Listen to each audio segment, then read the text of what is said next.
తెలంగాణ సర్కార్ గద్దర్ అవార్డులను ప్రకటించింది. 2014 నుంచి 2023 వరకు గద్దర్ అవార్డులను మురళీమోహన్ వెల్లడించారు.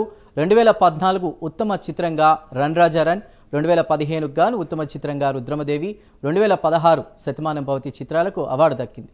ఇక 2017 గాను ఉత్తమ చిత్రంగా బాహుబలి 2, 2018లో మహానటి, 2019 మహర్షి, 2020 అలవైకుంఠపురంలో, 2021 గాను RRR, 2022 సీతారామం, 2023 గాను ఉత్తమ చిత్రంగా బలగం నిలిచింది. ఇక 2014 జూన్ 2 నుంచి సెన్సార్ అయినటువంటి సినిమాలను పరిగణలోకి తీసుకున్నట్లు మురళీమోహన్ తెలిపారు. ఇదే విషయంపై మరిన్ని డీటెయిల్స్ని ఫీల్డ్ రిపోర్ట్ ద్వారా మా ఫిల్మ్ కరెస్పాండెంట్ మోహన్ అందిస్తారు. మోహన్. చందు, సంయుక్త ఆంధ్రప్రదేశ్ విడిపడి తెలంగాణ రాష్ట్రం ఏర్పడినప్పటి నుంచి సినిమా ఇండస్ట్రీకి అవార్డుల విషయంలో చిన్న చూపు ఎదురయ్యింది. నంది అంటే సంయుక్త రాష్ట్రంగా ఉన్నప్పుడు, తెలుగు రాష్ట్రాలు కలిసి ఉన్నప్పుడు నంది అవార్డుల పేరుతో సినీ ఇండస్ట్రీలో అంటే వారిని ఎంకరేజ్ చేస్తూ ప్రభుత్వం అవార్డులను ప్రకటించేది. ఎప్పుడైతే స్టేట్ డివైడ్ అయిపోయిందో అప్పటి నుంచి ఈ అవార్డులు అనేది అటు ఏపీ ప్రభుత్వం కానీ ఇటు తెలంగాణ ప్రభుత్వం కానీ అవార్డులను పట్టించుకోవడం మానేశాయి. ఒకానొక దశలో అంటే సినీ ఇండస్ట్రీతో ఉన్న అంటే దగ్గర సాన్నిహిత్యంతో చంద్రబాబు నాయుడు ప్రభుత్వం వచ్చేసి ఏపీ అంటే నంది అవార్డును పునరుద్ధరించారు. అంటే వాళ్ళు 2014, 15, 16 3 సంవత్సరాలు కలిపి ఒక జ్యూరీని ఏర్పాటు చేసి ఒక 3 సంవత్సరాలు కలిపేసి అవార్డులను కూడా ప్రకటించారు. కానీ ఆ వేడుకలను నిర్వహించాలనుకునే లోపు ప్రభుత్వాలు మారడంతో అప్పుడు మళ్ళీ ఆ అవార్డులు కూడా పక్కన పెట్టేశారు. అంటే దాదాపు ఈ 10 ఏళ్లకు పైగా ఇటు తెలంగాణలో కానీ ఇటు ఏపీలో కానీ సినీ పరిశ్రమకి ఆదరణ కరువు అయిపోయింది. ఈ నేపథ్యంలో ఎప్పుడైతే ఈ కొత్త ప్రభుత్వం ఏర్పడిందో, కాంగ్రెస్ ప్రభుత్వం అంటే తెలంగాణ ప్రభుత్వం ఎప్పుడు ఏర్పడిందో ఈ ప్రభుత్వం ఏం చేసిందంటే రేవంత్ రెడ్డి నాయకత్వంలో మేము ప్రజానాయకుడు అయినటువంటి గద్దర్ పేరుతో సినీ ఇండస్ట్రీకి మేము అవార్డులు ప్రకటిస్తామని చెప్పారు. చెప్పడమే కాదు, వాళ్ళు చాలా చాలా వేగవంతంగా పనులను ప్రారంభించారు, చకచకా పూర్తి చేసేశారు. గత 2 నెలలకు ముందు అవార్డులకు సంబంధించిన అనౌన్స్మెంట్ వచ్చింది. అనుకున్నదే తడుగా ఒక జ్యూరీని అంటే 2 జ్యూరీలను ఏర్పాటు చేశారు.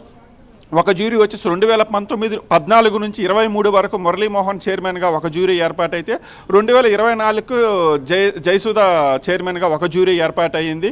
ఫిలిం డెవలప్మెంట్ కార్పొరేషన్ అధ్యక్షుడు దిల్ రాజు నేతృత్వంలో ఏర్పాటైనటువంటి ఈ 2 జ్యూరీలు 2014 నుంచి 2024కు సంబంధించిన మొత్తం అవార్డును ప్రకటించారు. తాజాగా అంటే ఈరోజు మొన్న 2024 అవార్డును ప్రకటించగా ఈరోజు మురళీమోహన్ జ్యూరీకి సంబంధించినటువంటి 2014 నుంచి 2023 వరకు ఉన్న అవార్డులను ప్రకటించారు.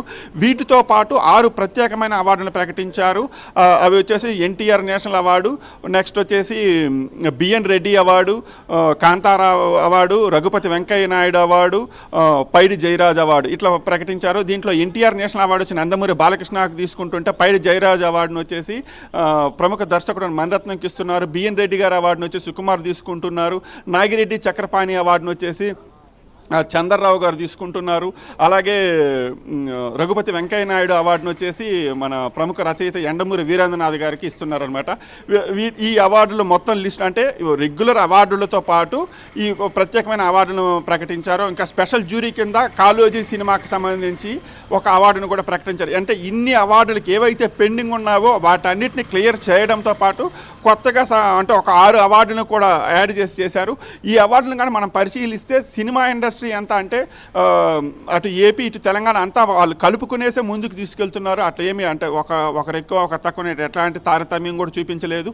అందరినీ కలుపుకొని పోతూ ఈ అవార్డులను ప్రకటించడం అనేది సినీ ఇండస్ట్రీ వర్గాలు చాలా సంతోషాన్ని వ్యక్తం చేశాయి. మురళీమోహన్ గారు అయితే ఈరోజు బాహాటంగానే తన అభిప్రాయాన్ని చెప్పారు. మేము గత 10 ఏళ్ళుగా ప్రభుత్వాలను రిక్వెస్ట్ చేస్తూనే ఉన్నాము. ప్రభుత్వం అంటే అవార్డు ఇస్తే మాకేదో డబ్బులు వచ్చేస్తాయని కాదండి, ఒక గౌరవము ఒక ఎనర్జీ ఇస్తుంది. మేము అంటే కొత్తగా చేయడానికి మాకు ఒక శక్తి వస్తుంది. దాన్ని మేము ఒక గొప్పగా మా ఇంట్లో చూపెట్టుకొని మేము ఈ కష్టానికి మాకు వచ్చిన అవార్డుని మేము చెప్పుకునేదానికి ఒక ఇదిగా ఉంటుంది.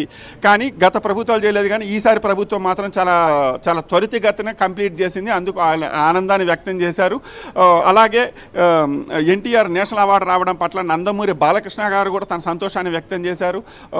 నందమూరి బాలకృష్ణ గారు అంటే రీసెంట్గానే 102 ఎన్టీఆర్ గారి 102వ జయంతి పూర్తయింది. అలాగే ఆయన 50 సంవత్సరాల నటుడుగా బాలకృష్ణ 50 సంవత్సరాలను పూర్తి చేసుకున్నారు. పద్మభూషణ్ అవార్డును స్వీకరించారు. అంటే ఇన్ని మంచి జరుగుతుంది. ఈ క్రమంలోనే ఇప్పుడు నాకు ఇట్లాంటి ఒక అవార్డు రావడం అనేది నాకు ఇంకా చాలా ఆనందాన్ని కలిగిస్తుందని చెప్పారు.